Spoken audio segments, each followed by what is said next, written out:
আইয়ুহাল্লাযীনা আমানু লা তাত্তাখিযুল ইয়াহুদা ওয়ান নাসারা বা'দুহুম আউলিয়াউ বা'দ। সুপ্রিয় উপস্থিতি, আমরা প্রত্যেকে জানি আমাদের ফিলিস্তিনি ভাই বোন এখন ভালো নেই, তাদের অস্তিত্ব শেষের পথে, তাদের শেষ করে দেওয়া হচ্ছে। এই ইসরায়েলের বর্বরতা আমরা কখনো মেনে নিতে পারবো না। আল্লাহ জাল্লা শানুহু মুহাম্মাদুল আলামিন আল কুরআনের মধ্যে জানিয়ে দিয়েছেন, ইয়া আইয়ুহাল্লাযীনা আমানু লা তাত্তাখিযুল ইয়াহুদা ওয়ান নাসারা।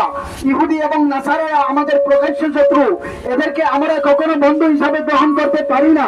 পূর্বে তারা জালেম ছিল, এখনো জালেম, আগামীতে জালেম থাকবে। তাই আমাদের অবস্থান শক্ত করতে হবে। আমার এক ভাই মুসলমান ভাই, আমার মুসলমান বোন নিরীহভাবে ফিলিস্তিনের জমিনে তাদের জান দিচ্ছে, আর আমরা ঘরে বসে রয়েছি, তা কখনো হতে পারে না। সত্যিও মুসলিম জনতা লক্ষ্য করুন, আমাদের ভাই বোনদের প্রতি ফোঁটা রক্তের বিনিময় তাদেরকে অঞ্চল করতে হবে, প্রতি ফোঁটা রক্তের বিনিময় তাদেরকে জবাবদিহিতা করতে হবে। তারপরে আমরা জাতিসংঘ পরিবর্তন করে দেব।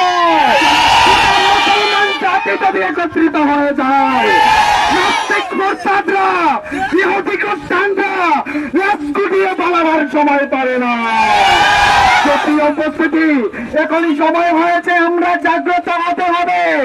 আমাদের ঐক্যবদ্ধতার বড় প্রয়োজন। আমরা যদি ঐক্যবদ্ধ হয়ে যাই,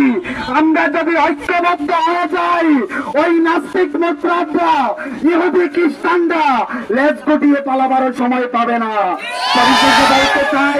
পরিশেষে বলতে চাই আমাদের প্রত্যেকের ইমানি দায়িত্ব নিয়ে আপনি আমি প্রত্যেকেই ইসরায়েলি প্রত্যেকটা পণ্য বয়কট করতে হবে। প্রত্যেকটা পণ্য আমরা চিহ্নিত করতে হবে, বয়কট করতে হবে। প্রশ্ন আসবে যে তাদের পণ্যগুলা কেন আমরা বয়কট করব?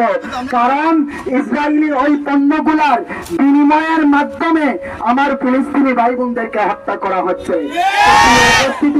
আমরা কোকা-কোলা পান করতে পারি না, 7 আপ পান করতে পারি না, কারণ ওই কোকা-কোলার মধ্যে, ওই 7 আপের মধ্যে আমি আমার ফিলিস্তিনি ভাই বোনদের রক্তের ঘ্রাণ পাই।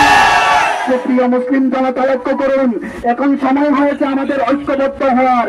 আমাদের জিহাদি চেতনা বুকে লালন করতে হবে। আমরা বাঁচার জন্য লড়াই করব না, আমরা শহীদ তামান্না বুকে নিয়ে শহীদ হওয়ার জন্য লড়াই করব। এই আশা ব্যক্ত করে আমার কথাবার্তা এখানে শেষ। আসসালামু আলাইকুম ওয়া রাহমাতুল্লাহ।